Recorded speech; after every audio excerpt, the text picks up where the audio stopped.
Olá, eu sou Arthur Camargo e hoje vamos tratar sobre as citações no Código de Processo Penal. Primeiro, vamos entender o porquê existe a tentativa de uma citação de forma reiterada para que ocorra as demais.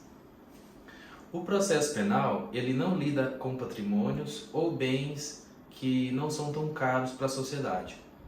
Em primeiro plano, os crimes, eles existem para proteger bens jurídicos relevantes, a vida, o patrimônio, a incolumidade pública e por aí vai.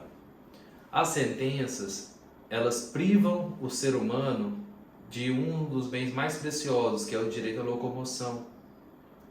E por outro lado, também pode ter a pena pecuniária e restrições de direito.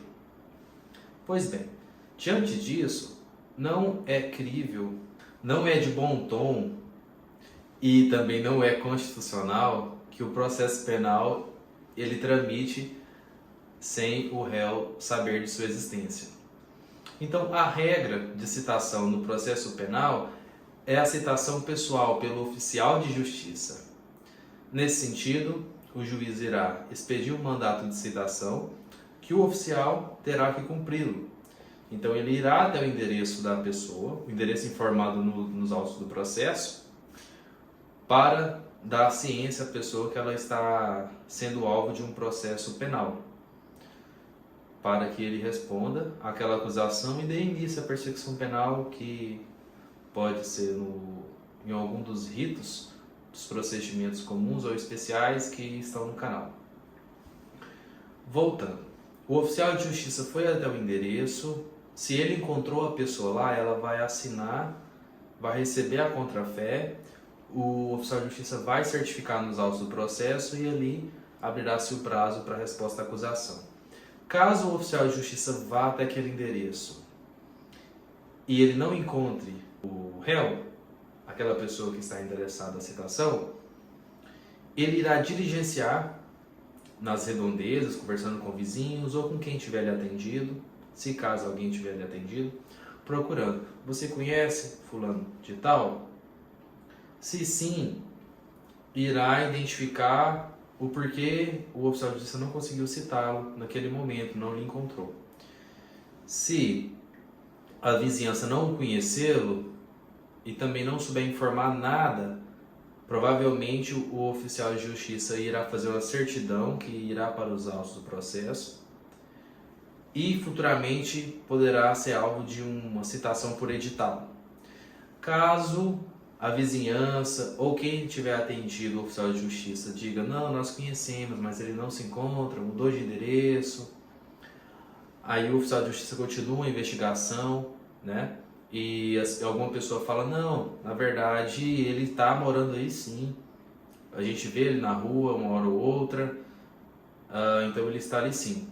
Nesse caso, o oficial de justiça irá relatar ao juiz por meio de uma certidão que será acostada nos autos. Acostadas é quando inclui nos autos do processo digital aquela peça. Então o oficial de justiça vai explicar: em diligência foi informado a este oficial de justiça que por meio do comportamento do réu não foi possível encontrá-lo, embora ele se resida nesse endereço. Então, o juiz, de posse dessas informações, ele vai determinar que faça a citação por hora certa. Do Código de Processo Civil, o juiz irá dar como efetivada a citação, embora não tenha encontrado o réu, mas pelas circunstâncias de que o réu está tentando se evadir e evitar que ele seja citado, o Código de Processo Penal utilizado na seara penal, ele vai dar essa prerrogativa para o juiz dar seguimento ao processo, citando o réu para constituir um defensor caso ele não tenha. Por outro lado, se o réu estiver em local não conhecido e não sabido, será expedido um mandado de citação por edital, que ele tem um prazo, em regra de 15 dias, para que o réu ele apareça de alguma forma.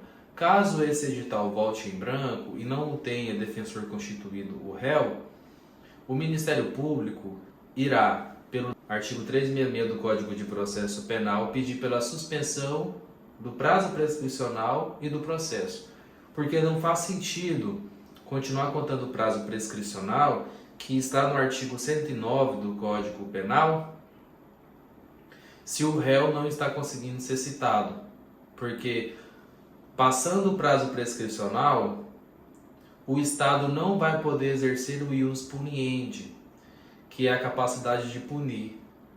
Então, começaria a ter uma impunidade. A pessoa cometeria um crime, sumiria e não poderia mais ser punida porque passou o prazo prescricional. E em conjunto com esse pedido de suspensão, normalmente pede-se pela prisão preventiva, pelo 312 e 313, respeitando a condição do crime ter pena superior de 4 anos e preencher algum daqueles requisitos. Lembrando que se o crime for pena inferior a 4 anos, por meio da jurisprudência e de uma fundamentação, o juiz também poderá decretar a prisão preventiva. Essa prisão preventiva, ela irá ocorrer apenas para que o réu seja citado. Normalmente, após ele ser preso e citado, essa prisão preventiva não vai mais subsistir. Se precisar, repitam esse vídeo algumas vezes para entender de forma mais clara o que foi dito aqui.